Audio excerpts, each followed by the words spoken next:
Hello and welcome or welcome back to Fix My AG Doll. My name is Sarah, and today we're going to be doing a little bit of speculation. And honestly, I'm kind of going to be doing a little bit more of like talking about where I would like to see American Girl go in 2025. So it's a little bit of a departure from what I normally do, but I will have a little bit of speculation at the beginning while I dress my dolls, as you can see. So these are the outfits that I had them in for October. I believe when I post this, it'll be the end of October. So there's, I think, only a couple of costumes put in, but my themes were kind of like autumnal vibes, kind of warm, cozy costumes if I had them, and then four of them, yeah, four of them are in kind of like play slash activity outfits. So yeah, in terms of speculation, I'm really, really, really hopeful, fingers crossed, that Claudie is getting new outfits. The past, I want to say three sales. So right now when I'm recording, it's the weekend of the 19th, and there's like a 50% off sale for a bunch of costumes. And at least two of Claudie's outfits, maybe all three of the Harlem Fashion Row outfits are all on sale. And they've been on, pretty much every sale they've had recently. So I'm really hoping that that means that they're trying to clear out that stock and put in some new Claudie outfits because she really hasn't had much to release since she was actually launched a couple of years ago. So she had like the travel outfit and travel accessories that came along with the release of her new book, but that's pretty much it, which is quite disappointing. I think we all want more. Um, even if even if somehow you're not a big fan of Claudie, which I don't know. I guess there might be somebody out there who isn't, even though she's like one of the cutest dolls they've ever made and has like some of the best written books they've ever made. Anyways, even if she's not your favorite, the 1920s are just such a prolific period when it comes to, you know, outfits, fashion, costuming, architecture. I feel like they're really missing out on having, really cool outfits released. So, yeah, I'm hoping for a Christmas outfit, but I'm also hoping for like kind of the more traditional American Girl style outfits, like a school outfit, a birthday outfit. We already have a winter coat, which is great, but like, a play outfit or some kind of activity for her, giving her some sort of hobby besides dance. I would love, love, love to see more for her. Yeah, she really deserves it, and those could be, I think, like pretty popular if they market them well.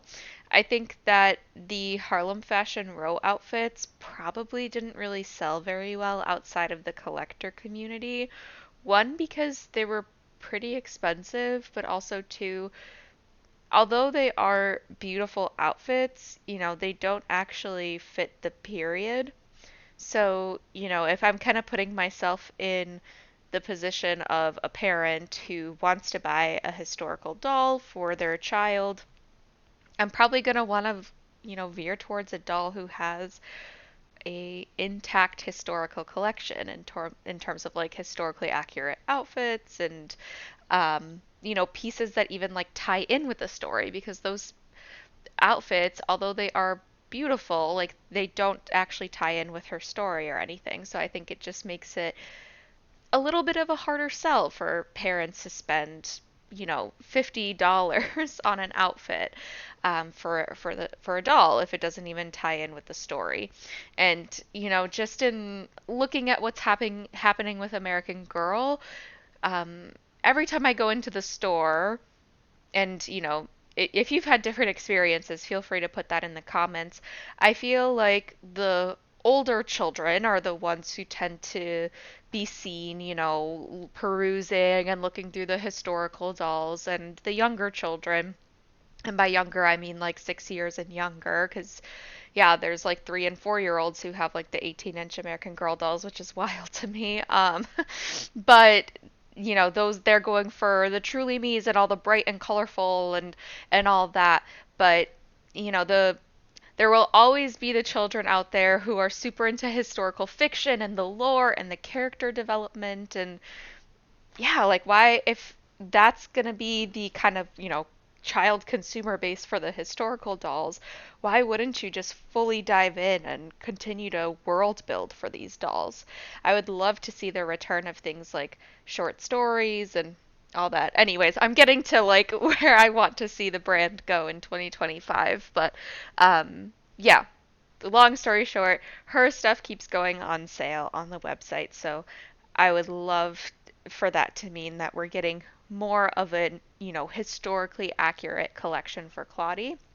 And I would totally be like open to more like Harlem Fashion Row collaborations, but I would love to see that marketed as a truly me extension reflecting kind of 1920s or I guess 2020s interpretation of 1920s fashion rather than it being, part of Claudie's collection. I'm not so keen on that.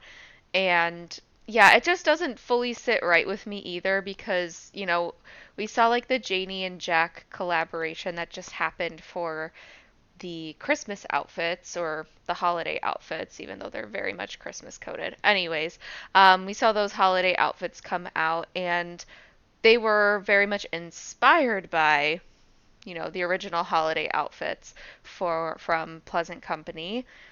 And but it's from the Truly Me line. So, I think that that's really what should have happened for Claudie's outfits as well, with that Harlem Fashion Row collection. But yeah, let me know down in the comments what you would like to see released for Claudie's collection. And yeah, we'll see if I'm right. I would love to be right about that because I feel like I've been screaming into the void about having new outfits for Claudie for some time now. But in a similar vein, I also think that they're probably going to release more stuff for Courtney as well. Similar vibe, like she's had a lot of her pieces up on the past few sales now. So I think that it's probably time for her to get something new. She hasn't had something new for a while either. I'm not currently collecting for Courtney, but I might start if they come out with stuff that I'd be more interested in from her collection because right now they've really been representing the really bright and in your face side of the 80s, but I would love for them to explore more of like other aesthetics in the 80s with her. Yeah, I mean, when I picture some of like, 80s outfits that are really still fun, but, maybe a little bit toned down, I picture, like those really big, oversized sweaters.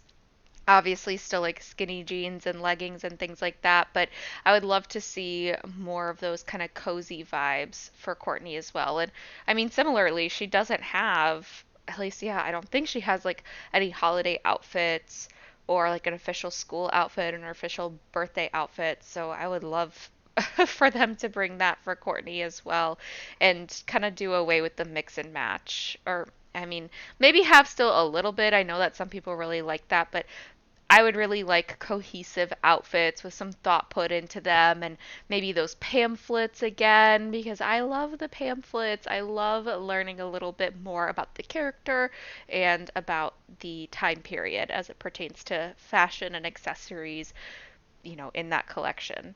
And I think that's a little bit harder to do in the mix and match because those outfits, those pieces have less intention behind them because it's not like a cohesive outfit that then goes with the story. It's literally, by definition, just mix and match pieces that you can throw together. That's kind of that for the speculation portion. And now I'd like to kind of have a conversation about what I want to see from American Girl in 2025. The first piece is more lore.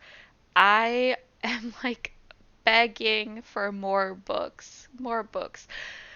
I yeah, when I was a kid, I had an Elizabeth doll, my sister had a Felicity, but most of my interactions with American Girl as a brand were from the books because my family couldn't afford to buy us more dolls and outfits for them.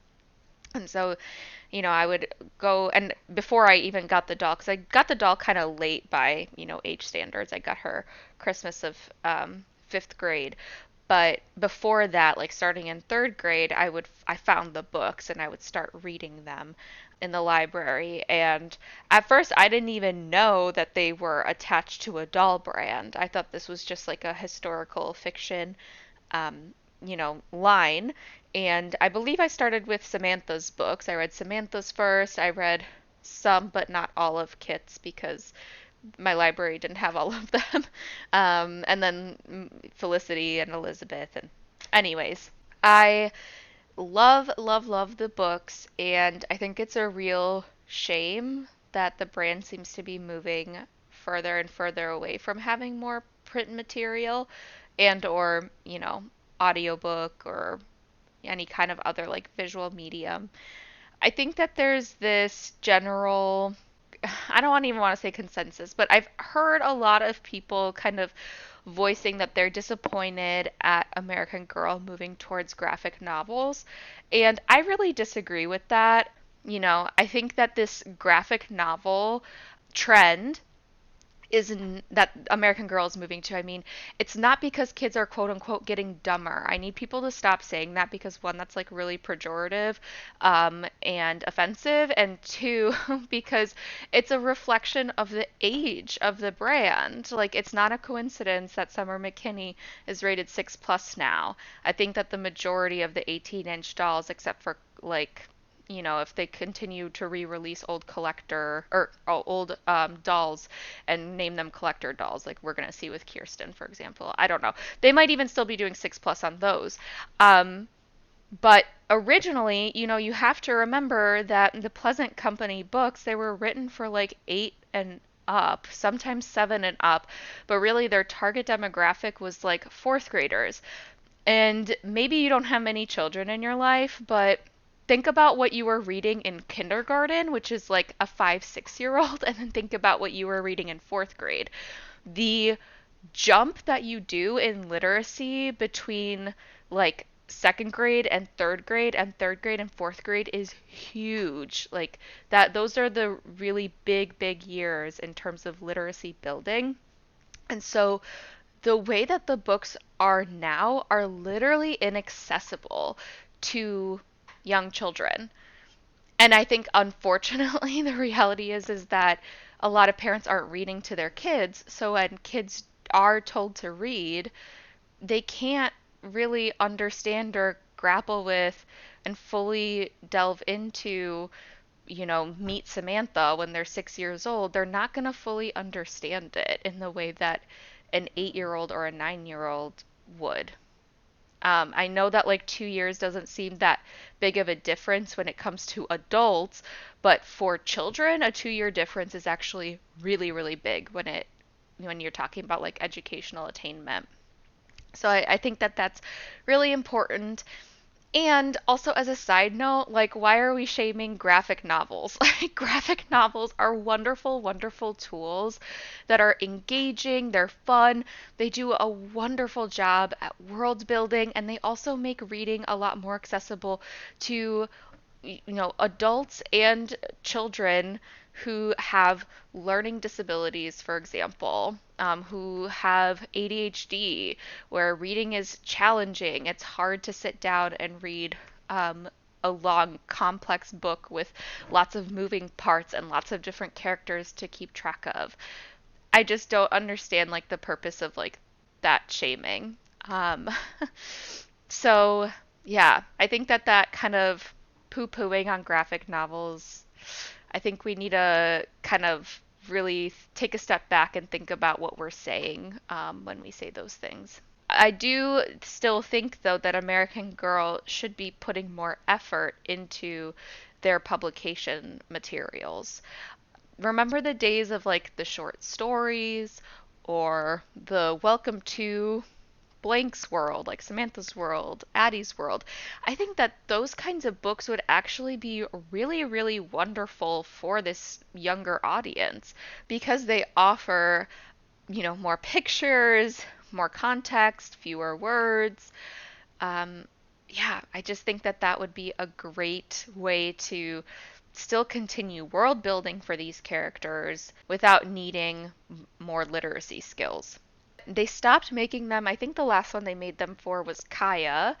So we haven't had one for Julie or for Rebecca or the twins or Courtney. And I just think it would be so, so cool if they did that. And if they're worried about not selling enough print versions, like why not make audio book versions and, ebook versions as well? I don't really understand why they haven't done that. And especially when it comes to these like welcome to so and so's world, I could totally see like a wonderful app put together where kids can kind of click through and almost like an archive, like, have the pictures blown up or see 3D renderings of the objects and listen to sounds generated by these different, toys or modes of transportation or songs from those eras. I think that that would be so, so cool. And maybe, the quote unquote character is like narrating or reading like the little descriptions. I think that that would be such a wonderful educational tool. And once upon a time, Pleasant Company used to have like materials that they would have for teachers. So like they would have, I think, like maps of what the United States looked like in the year that that girl's story took place, and they would send. Not for free, but teachers could order like the whole Learns a Lesson set with like the desks and the school accessories and lunches and the outfits and everything. And so they had that really core component of education, and I think that that's missing. And yeah, I just feel like that would be something so cool that then they could like, market to schools as well to bring this educational component into schools. And, from a marketing standpoint, that gives your brand more visibility with children in your age range that you're hoping to target.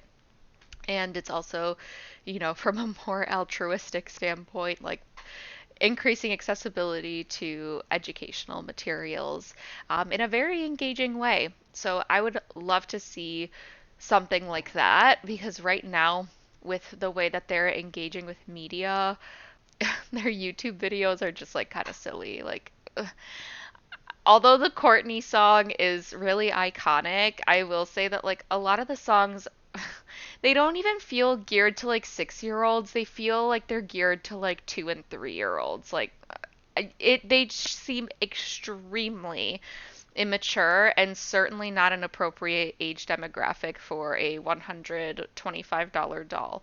So, not I would just really love for them to like kind of do some reflecting on what they're doing with their like online presence and maybe work on, how they're engaging with their younger audiences online, maybe in a more productive way. And it would also help them reach the kind of, nerdy kids who love learning about history and would love to dive into the lore of these characters and all of that. So, yeah. Wow, I talked way longer than I thought I was going to about the books, but to sum up, would love to see the return of short stories, would love to see the return of the other kinds of books like Welcome to Molly's World, 1944, and all those little like kits that you could do like the pastimes kits. I think that that would be really, really fun. Other things that I would love to see from American Girl in 2025 are, well, returning to their historical collections. Hello. I feel like I'm always, screaming that I want to see more from the historical collections, but I really would. And I talk a lot about the outfits, but I'm going to kind of take a step back from the outfits because I feel like I've mentioned that quite a bit. But I would also like to mention that I would like to see other things as well. Now, the economy is not doing well. I don't think that's a secret. So I don't actually think, as much as, it would be fun, I don't think that it would be a smart move for them to bring back bigger ticket items for the historical dolls. Like, if they bring back Samantha, like bringing back her bed and like the wicker table and chairs and things like that, like I just don't think that it would sell much at all outside of the collector sphere because times are tough. So, what I would love to see instead are smaller accessory sets. So, the typical things are those little school accessories that you can buy to go along with the school outfits. But I think that it would be really, really cute if they made like actual clothing accessory sets for the historical dolls that they have that are kind of versatile pieces that you can kind of put together with other outfits if you already have them.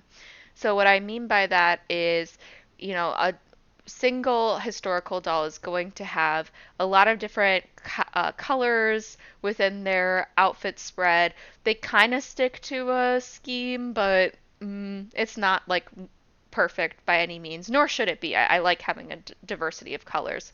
But I think that, if they had like an accessory set that had like, let's say, accessory set number one for Addie would have a hat and another handkerchief and some gloves, and that they're neutral enough colors or that they're a color that kind of appears several times throughout her collection.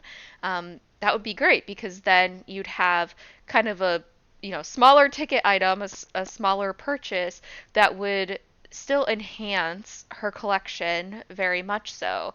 Let's say the child has Addie and her meat outfit. The child doesn't have to keep using the bonnet and switching, the bonnet between whatever outfits they have for Addie's collection. They could have another hat that they can then mix and match in. I don't know why I'm explaining the concept of mix and match. It's pretty self-explanatory. But what I was saying by like accessory set one and two is like, okay, so maybe, yeah, one is like a hat and gloves and a handkerchief, and maybe accessory set two is a purse and a bonnet and a new pair of shoes. Something like that, so that you're getting more little pieces here and there. And, the goal would be to keep the price lower than an outfit and keeping it around like the meat accessories price. But that would be like a nice little add on for a person if they're buying, a collection for a child or an adult in their life. They could just throw in like another little thing to help diversify that collection for that doll. And on top of that, I think that would also make me happy because if they're only going to be rehashing and rebringing back like old outfits, that would be like one thing that they could do that's small and hopefully wouldn't cost too much on their end to be able to add something new and breathe some, life back into these collections and more excitement into these collections and let adults be able to have some more creativity with the way that they're putting together outfits. I think that that would be really, really cute. Let me know what you think, and if you have any like specific ideas too about what you would like to see for like different dolls, let me know. The way that I picture it is like for Addie, for example, the examples that I gave are like exactly like what I would want. Like I want another hat for Addie. I want more shoes for Addie. I would love like a little like an actual like a purse for her or a basket of sorts, something that she could like carry around with herself. For Melody, I want another hat because she looks so cute in hats, and 60s have such iconic hat looks. I want her to have another hat, would love for her to have another pair of sunglasses. I feel like she has a lot of shoes, but I'm never going to say no to another pair of shoes. But I would also love for Melody to have jewelry because I feel like she really doesn't have much at all. But yeah, some like cute bangle type accessories or some cute necklaces as well. I would love, love, love to see that. For Miss Claudie, I need her to have more shoes. I want her to have like another pair of boots. So she has like the brown boots from the travel outfit, which are cute, but I want a black pair of boots, like a standard black pair, because I feel like that's kind of like what the default was in the 1920s, and it's kind of weird to me that she doesn't have a pair of black boots. And then I would love to see a hat that actually fits her. No tea, no shade, but I really want a hat that actually fits her. And I would also like jewelry for Claudie as well. She has that like really long like pearl necklace that comes with her tap accessories set, but I would love to see like a different kind of more simple piece of jewelry, maybe some gold, because I think she looks so gorgeous in gold, and maybe another purse as well, or like some sort of like bag for school, something like that. So, yeah. All right. I've been rambling now, so let's take a look at the final reveal for the outfits for my dollies. First up is Mary Ellen yeehawing into Halloween. She looks so cute. I love this costume. And when I was putting together my outfit list for October, it really occurred to me that they have such a missed opportunity of putting together fun Halloween costumes for the other historical characters. Like, what? Why doesn't Melody have a Halloween costume? Or Julie? Hello? All right, I need American Girl to get on that. But yeah, here's Rebecca in the first version of her costume, like fairy, butterfly, whatever it's supposed to be, costume outfit. I think she looks so cute. I love these two together. Ivy is wearing her floral jumper outfit. This is like the new one that's currently available, and I paired it with the hat that's from like Julie's dog walking outfit. That hat is retired, and then that's Ivy's meat bag. I think she looks so ready for Bay Area fall, and Miss Emily is just looking so cute in Molly's rain slicker. I think Oh, I just think Emily looks so adorable. I just like can't get over it. And I'm just manifesting rain because it's scary how little it rains in the city that I live in right now. Anyways, Josefina looks so cute. I've been trying out all the different styles that you can do with the rebozo and the little pamphlet that her meat accessories come in. So this was my last, I guess, take suggestion that they give, and I really like the way that she looks. And here's Kit in her first version of the reporter outfit and one of her little reporter accessories. She looks so cute. And I just love the little red vibes they got going on. They're an adorable pair. This is the Harlem Fashion Row sequin outfit or something like that on Claudie. Not my favorite. I just feel like if the top wasn't all sequins, it would be much better. I like the pieces separately, but altogether it's a little bit much. And Felicity is wearing her work gown. I really like this outfit. I know it's very simple. I know it's very plain, but I don't know. I think that maybe makes it a little bit more special for me. I think she looks really nice in it, and they're just vibing, having a good time. They're both extra, so I love it. Kaya's wearing her trading outfit, and I left on her belt from her meat dress and that little satchel that comes from her meat accessories just because I wanted to add a little zhuzh because I don't have the belts that comes with that outfit originally. And then Kirsten's wearing her promise dress. I don't have the shawl that goes with it, unfortunately. And she's borrowing Addie's hoop skirt so that she has like the full poof effect. And I think it looks really cute that way. I wish that she had had some sort of like something to let that full poof happen. Elizabeth is wearing Felicity's Be Forever meat dress, and I hated on this dress for so long, but then I caved and bought it for a good deal, and I actually really like it in person. Oh, don't hate me. Anyways, Melody, I ran out of outfits for her because she has a tiny collection, so she's wearing like, I think it's called like the Midnight Velvet outfit, something like that. I think she looks really cute, and it can pass for 60s in my mind, at least enough. Addie's wearing her stilting outfit. I don't have the stilts, but I wouldn't feel comfortable like posing her on it anyways. So I just love this outfit. It's probably my favorite or second favorite Addie outfit. Nellie's wearing the Be Forever Samantha bicycling outfit. I think it looks so cute on Nellie, and this hat moment, she's absolutely rocking it. Stunning. Hello? They're gonna be like bike riding and stilting together. They're gonna have a good time. We have Nenea with her hula outfit. And yeah, I think she looks really good. It took forever for me to figure out how to have those little hand pieces like actually stay on, but I did it. It's honestly a little bit scary. And Samantha is wearing her play outfit, looking all cute and shy, getting into trouble, pushing Eddie out of trees, all that good stuff. And I think the two of them look cute together as well. And that's all I have for you. So thank you so much for watching. Remember to like, subscribe, all those good things, and I'll see you in the next video. Take care.